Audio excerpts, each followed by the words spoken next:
Bon, le rap pour vous c'est quoi? Un genre de musique qui dénonce, sur ce que je veux dire ou pas? Pour moi en tout cas, c'est vraiment le meilleur style de musique qui existe. Depuis petit, on est dedans. Et surtout quand tu viens des banlieues. On a de tout. Plus on avance dans le temps, et plus le rap peut prendre plusieurs branches, plusieurs chemins. Il y a de plus en plus d'artistes. Plus les artistes avancent, plus il y a de tauliers. Certains sont connus pour leur crédibilité, d'autres pour mentir, etc., etc. Aujourd'hui, on va parler d'un ange déchu. L'un des rares artistes encore présents à être vraiment authentique.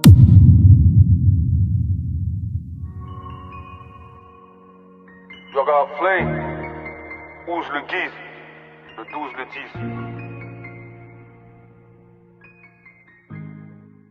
C'est dans la cité des Polognes à Villeneuve-la-Garenne que Lamine Diakité aka Gizmo va faire ses armes. Né en 91 d'un père sénégalo-malien et d'une mère malgache, Gizmo va vivre toute son enfance des choses traumatisantes, des choses qui vont le forger et qu'on retrouvera dans ses textes plus tard. Vers les alentours de 2007-2008, Gizmo avait alors 16-17 ans. À cette époque, Gizmo est déjà passionné par le rap, grâce à un de ses grands frères qui l'a mis dedans en lui faisant écouter du Tupac, du Biggie et j'en passe. Malheureusement, en 2008, il va tomber en prison ferme pour racket et arnaque. Mais en sortant, tout va changer pour lui. Il va rencontrer et se lier d'amitié avec Alpha One, qui va même l'inviter à un freestyle. Et c'est d'ailleurs comme ça qu'il va intégrer le groupe de l'entourage. Mais il va réellement se faire un nom grâce au Rap Contenders. Lors de la finale de la draft, Gizmo était face à Armstrong, et il va l'annihiler. Allez, t'as quelque chose à dire? À part chez moi, c'est chaud, ça tire. Menteur! Menteur! Tu côtoies les ghettos de Paris que quand tu pécho de la weed.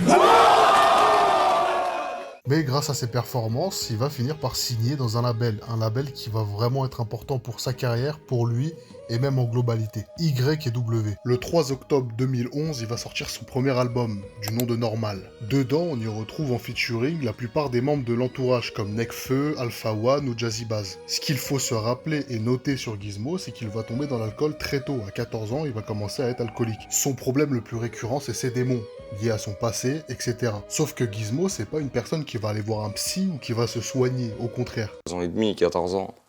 Donc presque 15 ans de boisson maintenant. Et dans les 15 ans de boisson, je pense qu'il y en a 10 pour oublier. Et les 5 qui restent, c'est de la remise en question. Je m'abstiens, j'arrête, je reprends, je rechute, j'arrête.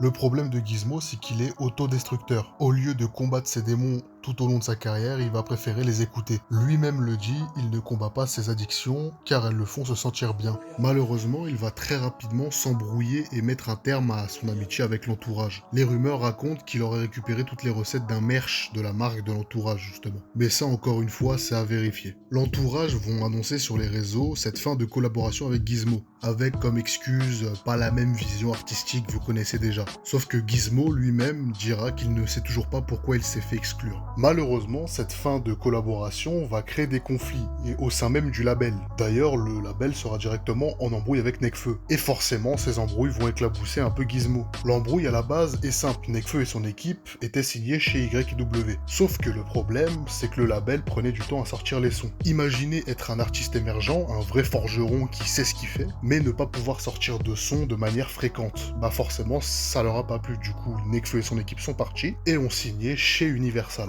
Sauf que peu de temps après avoir signé chez Universal, ils vont sortir un album. Et forcément, quand tu sors un album, faut faire de la promo. Ils vont donc alors sortir 3 nouveaux sons. Mais le problème, et ça arrive souvent, c'est que ces sons étaient enregistrés alors qu'ils étaient encore signés chez Y&W. Forcément, c'est le début des embrouilles. Sauf que le problème, c'est qu'Y&W vont sortir un titre de Nekfeu en featuring avec Gizmo, sans l'accord de Nekfeu. Mais mis à part ça, pour les 3 titres que Nekfeu a sortis, le label va porter plainte. À la base, le S-Crew, donc l'équipe à Nekfeu, devait 12 000 € chacun au label, sauf qu'ils vont faire appel et bien évidemment, heureusement, ils vont gagner. Bref, revenons à Gizmo. En 2012, Gizmo va se lancer un défi. Sortir un album tous les 6 mois. Un défi ambitieux, mais qu'il va tenir. 6 mois après Normal, il va sortir le nouvel album, La Banquise. Incroyable aussi. L'album est vraiment incroyable. Il y a plein de genres musicaux, tu retrouves plein de trucs. Franchement, allez écouter, je suis sûr que vous allez trouver un son que vous avez kiffé. Et 6 mois plus tard, rebelote, il va sortir un album du nom de C'est Tout. Un album à la Gizmo, avec du bon kickage comme il faut, et un seul featuring présent dans l'album avec Desporucci. Et encore une fois, 6 mois plus tard, il sort un nouvel album, sauf que celui-là est en commun avec Desporucci et Moclès. Et tu sais quoi, bah 6 mois plus tard, il va ressortir un album. El Poto il charbonne, sauf que là,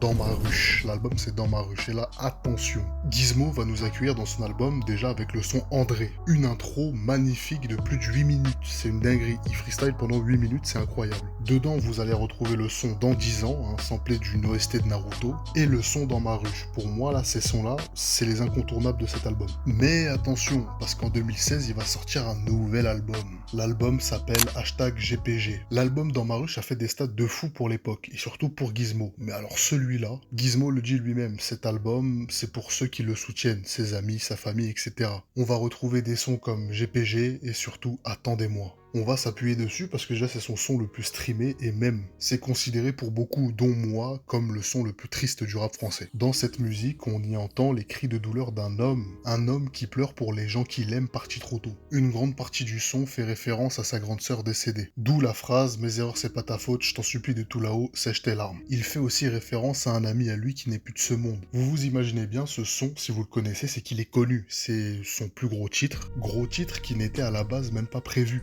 C'est, vous imaginez bien, un hit dans une carrière sur des drames comme ça arrive très rarement. On pourra même le voir à son Planète Rap en train de pleurer. La chose la plus folle dans cette musique, c'est l'interprétation. Comment il explique les choses, et même la légende autour de ce son. Lui-même le dit, en concert, il peut pas chanter, l'émotion est trop forte sur ce son, et c'est justement les gens qui sont payés pour venir le voir qui vont chanter à sa place. En 2017, il va sortir l'album Amicalement Vôtre, un album qui va bien marcher, sans feat, que du Gizmo. Dedans, on se plonge de plus en plus dans l'univers de Gizmo, dans sa tête, dans ses émotions. On comprend plus la personne derrière l'écran. Déjà dans l'album, il nous accueille avec le son J'ai le blues, qui est pour moi l'un des meilleurs sons de Gizmo. Mais il y a un son assez spécial qui va parler un peu aux gens. Le son, je m'en rappelle, dedans il se livre sur sa relation avec son beau-père. Beau-père qui aurait été violent et qui aurait détruit une partie de sa famille. Il va très rapidement revenir avec son 8e album, Le Renard. Un album qui sort un peu de ce qu'il fait d'habitude parce que là cette fois-ci il est en featuring. Et les plus connus c'est les 7 Gecko et compagnie, mais il va aussi faire un feat avec Big Flo et Oli. Et dedans c'est un peu drôle parce que c'est un genre de passe-passe où Big Flo et Oli lui disent d'arrêter ses conneries, la drogue, etc., etc. Je vais pas mentir, sur tous les albums, c'est celui que j'aime le moins. Après, attention, je suis sa perte, mais sur 8 albums, ça va. Et depuis ce jour, il va sortir 3 autres albums. GPG 2, La Mine et 10 ans. Et pour le coup, le meilleur album, c'est La Mine, avec des sons comme Manifeste, etc. Après une longue pause, Gizmo est revenu récemment avec le premier son, Tchala. Puis il a suivi avec Le Fardeau du Renard. Le son qui nous intéresse le plus, c'est Le Fardeau du Renard. Dedans, Gizmo va parler de carrière, qu'il était apparemment pris au piège dans sa propre carrière. Où il va même dire une phrase, c'est pas ton contrat qui m'a sauvé la peau. Une embrouille peut-être avec son label. On sait aussi que récemment, il est passé au DVM Show et que le label a demandé à Medja de retirer justement la rediffusion. En tout cas, Gizmo semble être de retour. Ça a l'air d'annoncer du sale pour la suite et franchement, ça fait plaisir parce que c'est vraiment un artiste, moi c'est dans mon top 3. Le Giz va sûrement revenir avec un album, et franchement on espère vraiment. Il avait aussi été accusé récemment d'un truc bizarre dont je n'en parlerai pas parce que c'est pas le but. En tout cas ici on a raconté la vie de Gizmo, une vie compliquée, à combattre avec ses démons, des séquelles du passé qui ne se sont pas guéries, et un homme avec une âme d'enfant blessé, plongé dans l'ombre. C'était l'histoire de Gizmo.